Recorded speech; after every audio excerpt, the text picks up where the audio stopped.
दायो जोङो main gate सफैबाय नै नोंथांमोननो दिन्थिनो मेन गेटआव माबायदि जा डेक'रेसन खालामनाय जादोंमोन उनाव दिन्थिदों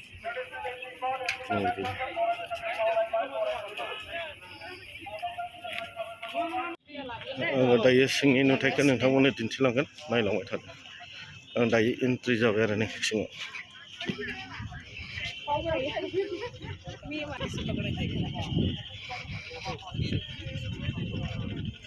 नैबेयाव जोंहा बानेस्वर बसुमतारी बिथाङानो फरायसा आफादनि फाउन्डार प्रेसिडेन्टमोन आरो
তেওঁৰ মতে অসমৰ জনজাতীয় সমূহে সন্মুখীন হোৱা সকলো অন্যায় শোষণ বৈষম্য আৰু অনুন্নয়ৰ কাৰণ হৈছে ৰাজনৈতিক আজিৰ এই শুভক্ষণত মহান নেতা আৰু বড়ো জাতিৰ অন্যতম পথিকৃৎ বড়োফা উপেন্দ্ৰনাথ ব্ৰহ্মৰ প্ৰতি মই গভীৰ শ্ৰদ্ধা নিবেদন কৰিছোঁ যোৱা বছৰত বড়োফা উপেন্দ্ৰনাথ ব্ৰহ্মৰ সমাধিলৈ গৈ তেখেতক শ্ৰদ্ধাঞ্জলি জনোৱাৰ মোৰ সৌভাগ্য হৈছিল খনীয় দিশ আছিল যে এপছুৱে ৰাজনৈতিক সংগ্ৰামৰ সমান্তৰালভাৱে বড়ো সমাজৰ শৈক্ষিক আৰু বৌদ্ধিক উত্তৰণৰ দিশতো সদায় মনোনিৱেশ কৰি আহিছিল 2006 চনটো শিক্ষা বৰ্ষ হিচাপে ঘোষণা কৰি এপছুৱে বড়োসকলে বসবাস কৰা প্ৰতিখন গাঁৱলৈ গৈ জনসাধাৰণৰ মাজত শিক্ষাৰ গুৰুত্ব সম্পৰ্কে সজাগ কৰিছিল 2007 চনৰ পৰা 2017 সময়ছোৱাত 10 বছৰৰ বাবে মিছন গুণগত শিক্ষা ঘোষণা কৰিও এপছুৱে বড়ো সমাজৰ মাজত শৈক্ষিক উত্তৰণৰ দিশত এক মহান ভূমিকা গ্ৰহণ কৰিছিল 2008 চনত বড়ো ভূমিত সংগঠিত হোৱা গোষ্ঠীগত সংঘৰ্ষৰ জুই নিৰ্বাপিত কৰাৰ ক্ষেত্ৰতো নিখিল বড়ো ছাত্ৰ সন্থাই এক প্ৰশংসনীয় ভূমিকা গ্ৰহণ কৰিছিল বড়ো সমাজৰ ৰাজনৈতিক উত্তৰণ শৈক্ষিক বিকাশৰ ক্ষেত্ৰত এক বিশেষ ভূমিকা গ্ৰহণ কৰি আজি এপছু এককভাৱে বড়ো সমাজৰ এক মুখপাত্ৰত পৰিণত হৈছে আজি বড়ো সমাজক ঐক্যবদ্ধ কৰি আপছুৱে এক নতুন দিশেৰে বড়ো সমাজখনক বৌদ্ধিক সাংস্কৃতিক ৰাজনৈতিক উত্তৰণৰ দিশে আগুৱাই নিছে ৰাজনৈতিক আৰু সামাজিক প্ৰত্যাহ্বানৰ সন্মুখীন হৈছে। আপচুৰ সমান্তৰাল সংগঠন গঠনৰ প্ৰয়াস কৰা হৈছে, কিন্তু তাৰ পিছতো বড়ো সমাজৰ হৃদয়ত বাস কৰি আৰু আপচুৱে আপোচবিহীন সংগ্ৰাম আৰু তেওঁলোকৰ সচেতন চিন্তাৰ মাজেৰে বড়ো সমাজৰ হৃদয়ৰ মণিকোঠাত আজি আপচু বাস কৰিছে আৰু আপচুক দুৰ্বল কৰাৰ প্ৰতিটো ষড়যন্ত্ৰ বড়ো ৰাইজে ব্যৰ্থ কৰিছে। সেয়া অতিকৈ লক্ষণীয় আৰু সেয়া সকলোৰে বাবে এক প্ৰেৰণাৰ উৎস। শ্ৰদ্ধাৰ ৰাইজ, মই মোৰ ভাষণত 2008 চনৰ 2020 চনৰ বিটিআৰ চুক্তিৰ কথা উল্লেখ কৰিছো।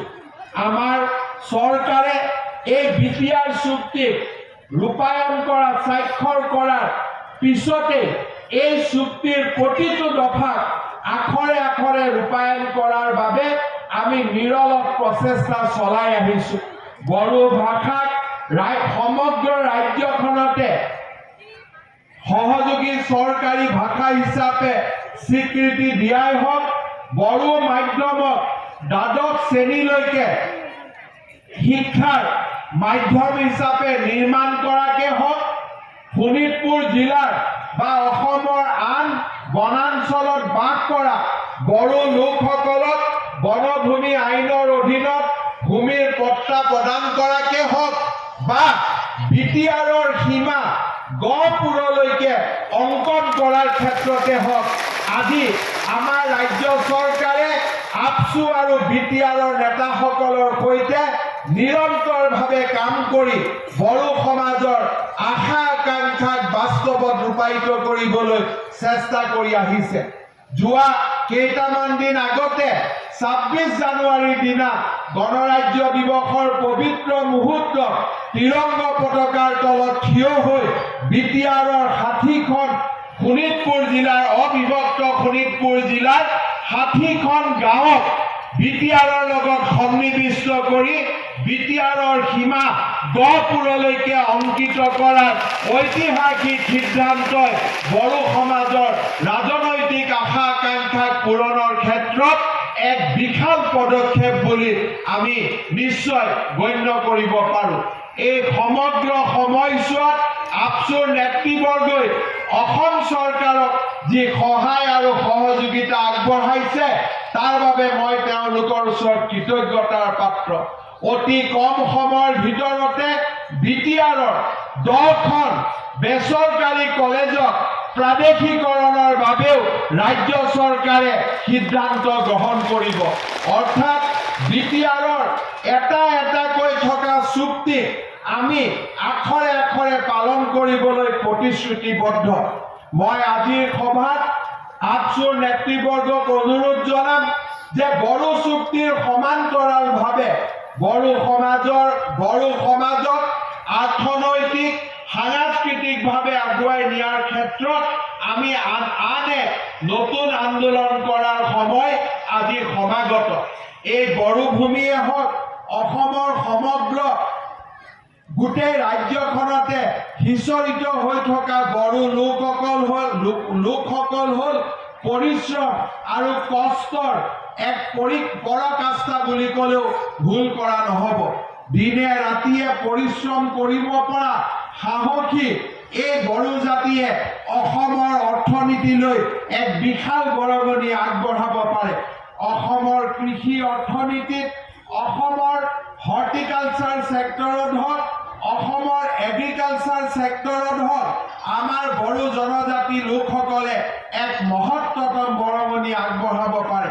বড়ো জনগোষ্ঠীৰ উদীয়মান ছাত্ৰ ছাত্ৰীসকলে শিক্ষাৰ জৰিয়তে বিশ্বৰ বহল বুকুত বড়ো সমাজক প্ৰতিষ্ঠিত কৰিব পাৰে। বড়ো সমাজৰ সাংস্কৃতিক দিশসমূহ আৰু সাংস্কৃতিক যিসমূহ উপাদান আছে, আজি আমাৰ সমগ্ৰ সাংস্কৃতিক উপাদানসমূহক আমি বিশ্বৰ সভাত বৰসভাত আমি প্ৰতিষ্ঠা কৰিব পাৰোঁ। বড়োসকলৰ খিলঞ্জীয়া ৰীতি নীতি ধৰ্ম এইসমূহক সংৰক্ষণ কৰি বড়ো সমাজে নিজৰ অতীতৰ লগত নিজৰ ভৱিষ্যতক সদায় সমন্বয়ৰ মাজেৰে আগুৱাই লৈ যাব পাৰে। অতীতৰ পৰম্পৰাক আধুনিক যুগতো আমি একেধৰণে ৰাখি ভৱিষ্যতলৈ এক উজ্জ্বল বড়ো জাতি আমি নৱপ্ৰজন্মৰ বাবে থৈ যাব পাৰোঁ। মই বিশ্বাস কৰোঁ জনজাতীয় লোকসকলৰ ক্ষেত্ৰত মই বিশ্বাস কৰোঁ যে জনজাতীয়সকলে নিজৰ ৰীতি নীতি ভাষা সংস্কৃতি পৰম্পৰা কোনো কাৰণতে পৰিত্যাগ কৰা উচিত নহয়। আমি দৰ্জা আৰু খিৰিকী আমি খোলা ৰাখিব লাগে, কিন্তু ভৰিৰ তলৰ মাটি আমি কাৰো বাবে এৰি দিব নালাগে। এই ভৰিৰ তলৰ মাটি আমি আমাৰ ভৱিষ্যত প্ৰজন্মৰ বাবে সংৰক্ষণ কৰিব লাগে। মই ভাবোঁ যে তেনে সামাজিক ৰাজনৈতিক আৰু অৰ্থনৈতিক আন্দোলনৰ নেতৃত্ব পৰৱৰ্তী সময়ত আপচুৰ নেতৃত্বই গ্ৰহণ কৰিব লাগে। তাৰ সমান্তৰালভাৱে মই পৰামৰ্শ আগবঢ়াম যে বড়ো জাতিৰ ছাত্ৰ ছাত্ৰীসকলে যাতে বহল সমাজখনত নিয়োগৰ সুবিধা লাভ কৰিব পাৰে, বড়ো ভাষাক মুখ্য ভাষা হিচাপে লৈ বড়ো ভাষাক সমস্ত আয়ত্ত কৰি ইংৰাজী হিন্দী আৰু অসমীয়া ভাষাৰো চৰ্চা আমি কৰিব লাগে, যাতে ৰাজ্যত সিঁচৰিত হৈ থকা কৰ্ম সংস্কৃতি বা কৰ্মৰ যিবিলাক ব্যৱস্থা, দেশত সিঁচৰিত হৈ থকা যি কৰ্মৰ সংস্থাপন আৰু বিশ্বৰ বহল বুকুত সিঁচৰিত হৈ থকা কৰ্ম সংস্থাপনৰ সুবিধাসমূহ আমি লাভ কৰিব পাৰোঁ। আপচুৰ সভাপতি দীপেন বড়ো ডাঙৰীয়াই অসম কৃষি বিশ্ববিদ্যালয়ৰ এটা চৌহদ বড়োলেণ্ডত স্থাপন কৰাৰ বাবে মোক পৰামৰ্শ দিছে। এই ক্ষেত্ৰতো বিটিআৰৰ লগত আলোচনা কৰি আমি নিশ্চয় আমাৰ সিদ্ধান্ত অতি সোনকালে আপচুৰ নেতৃবৃন্দৰ আগত আমি অৱগত কৰিম। সমান্তৰালভাৱে এই বছৰৰ পৰাই আমাৰ ৰাজ্যিক বাজেটত উপযুক্ত ধনৰ আবণ্টন কৰি আমি ওদালগুৰিত বডোলেণ্ড বিশ্ববিদ্যালয়ৰ চৌহদ নিৰ্মাণ কৰাৰ কাম আমি আৰম্ভ কৰিম, যাতে ওদালগুৰিৰ ছাত্ৰ ছাত্ৰীসকলে ইয়াৰ পৰা যথেষ্ট আগবাঢ়ি যাব পাৰে। আমাৰ ৰাজ্যখনত বড়ো জনগোষ্ঠীৰ যুৱ সমাজে সংস্কৃতিৰ লগতে ক্ৰীড়াৰ ক্ষেত্ৰতো অত্যন্ত উৎকৰ্ষতাৰ প্ৰদান কৰি আহিছে। আজি হলিৰাম বড়োৰ দৰে খেলুৱৈ সমগ্ৰ অসমৰ বাবে এক প্ৰেৰণাৰ প্ৰতীক হৈ পৰিছে। মই বিশ্বাস কৰোঁ যে আমাৰ ৰাজ্যখনত এক সুন্দৰ ক্ৰীড়া নীতিৰ প্ৰয়োজন, যি ক্ৰীড়া নীতিয়ে খেলত মাত্ৰ এক এক্সট্ৰা কেৰিকুলাৰ এক্টিভিটি নহয়, এমপ্লয়মেণ্ট জেনেৰেশ্যনৰ এক ব্যৱস্থালৈ ৰূপান্তৰ কৰিব পাৰে। মই বিটিআৰৰ নেতৃত্ব আৰু আপচু বড়োসকলৰ সহজাত প্ৰতিভা, ফুটবল, ধনু, বিভিন্ন ধৰণে যি প্ৰতিভা লুকাই আছে, সেই প্ৰতিভা বিকাশৰ বাবে এক সুস্পষ্ট ক্ৰীড়া নীতিৰে ৰাজ্যৰ বড়ো ছাত্ৰ ছাত্ৰীসকলক উদ্বুদ্ধ কৰিবলৈ মই আহ্বান জনাম। শ্ৰদ্ধাৰ ৰাইজ, যোৱা ২৬ জানুৱাৰীৰ দিনা পতাকা উত্তোলনত আমাৰ ৰাজ্য চৰকাৰে ক্ৰীড়াৰ ক্ষেত্ৰত এক অতি উচ্চাকাংক্ষী আমি এটা সমাৰোহৰ কথা কল্পনা কৰিছোঁ। অসমত ২৫,০০০ ৰাজহ গাঁও আছে, আমাৰ বনগাঁও আছে। এই সমগ্ৰ গাঁওসমূহতে আমি ক্ৰীড়াৰ প্ৰতিযোগিতা অনুষ্ঠিত কৰি তাৰ পৰা মহকুমা, তাৰ পৰা জিলা, তাৰ পৰা ৰাজ্য আমি এক ক্ৰীড়াৰ মহা সমাৰোহ আয়োজন কৰিব খুজিছোঁ, যাতে আমি টেলেণ্টসমূহক আমি চিনাক্তকৰণ কৰিব পাৰোঁ আৰু সেই টেলেণ্টসমূহক আমি উপযুক্ত প্ৰশিক্ষণৰ পৰ্যায়েৰে আমি অলিম্পিকৰ কল্পনালৈ আমি তেওঁলোকক আগুৱাই লৈ যাব পাৰোঁ। অসমৰ লভলীনা, হিমাৰ দৰে খেলুৱৈসকলে প্ৰমাণ কৰিছে যে আমাৰ মাজত লুপ্ত হৈ থকা, সুপ্ত হৈ থকা ক্ৰীড়াৰ প্ৰতিভাসমূহক যদি আমি আগবঢ়াই লৈ যাওঁ, তেতিয়াহ'লে অলিম্পিকৰ পডিয়াম আমাৰ বাবে বহু দূৰত নহয়। সেই পডিয়াম আমি সোনকালে সেই পডিয়ামত উপস্থিত হ'ব পাৰিম। শ্ৰদ্ধাৰ ৰাইজ, মোৰ ভাষণত মই আগতেই কৈছোঁ যে এপছুৰ এক প্ৰধান দায়িত্ব আছিল বড়ো সমাজৰ মাজত শিক্ষাৰ সম্প্ৰসাৰণ কৰা। এই বছৰত কোকৰাঝাৰত মেডিকেল কলেজে প্ৰাণ পাব। মেডিকেল কলেজত 100টাকৈ প্ৰত্যেক বছৰে সিট থাকে। সৰ্বভাৰতীয় আৰু ৰাজ্যিক প্ৰতিযোগিতা হয়। মই নিবিচাৰো যে কোকৰাঝাৰৰ মেডিকেল কলেজত বাহিৰৰ পৰা ল'ৰা ছোৱালী আহক, কিন্তু বাহিৰৰ পৰা অহা ল'ৰা ছোৱালী আমি আন্দোলন কৰি বন্ধ কৰিব নোৱাৰো। শিক্ষাৰ প্ৰতিযোগিতাৰ মাজেৰে আমি বন্ধ কৰিব পাৰো। আৰু সেইবাবে আমি আহ্বান জনাম আমাৰ বিটিআৰ আৰু এপছুৰ নেতৃবৰ্গ যে একাদশ দ্বাদশ শ্ৰেণীৰ ছাত্ৰ ছাত্ৰীসকলক মেডিকেল আৰু ইঞ্জিনিয়াৰিঙত সিট পাবলৈ উপযুক্ত প্ৰশিক্ষণ দিয়াৰ ব্যৱস্থা কৰক। আমাৰ চৰকাৰে আৰোহণ নামে আমি এটা কাৰ্যসূচী আৰম্ভ কৰিছো, যি কাৰ্যসূচীৰ জৰিয়তে অসমৰ সকলো হাইস্কুলত ক্লাছ 9ত যিজন ল'ৰা প্ৰথম হ'ব সেই ল'ৰাজনক 9, 10, 11, 12 4 বছৰ আমি মেণ্টৰিং কৰিম, যাতে চতুৰ্থ বছৰত তেওঁলোকে ITI IIT লৈকে যাব পাৰে, মেডিকেল কলেজলৈকে যাব পাৰে, এইমছলৈকে সিট পাব পাৰে। মই আশা কৰিম আপছুৰ নেতৃবৃন্দয়ো বড়ো সমাজৰ মেধাৱী ছাত্ৰ ছাত্ৰীসকলক মেণ্টৰিং কৰাৰ ক্ষেত্ৰত এক বিশাল ভূমিকা পালন কৰিব পাৰে। বিশেষকৈ এপছুৰ যিবিলাক ব্ৰাঞ্চ আছে সেই ব্ৰাঞ্চসমূহে এই ক্ষেত্ৰত এক বৃহত্তৰ ভূমিকা গ্ৰহণ কৰিব পাৰে। শিক্ষাৰ এই সন্দৰ্ভতে মই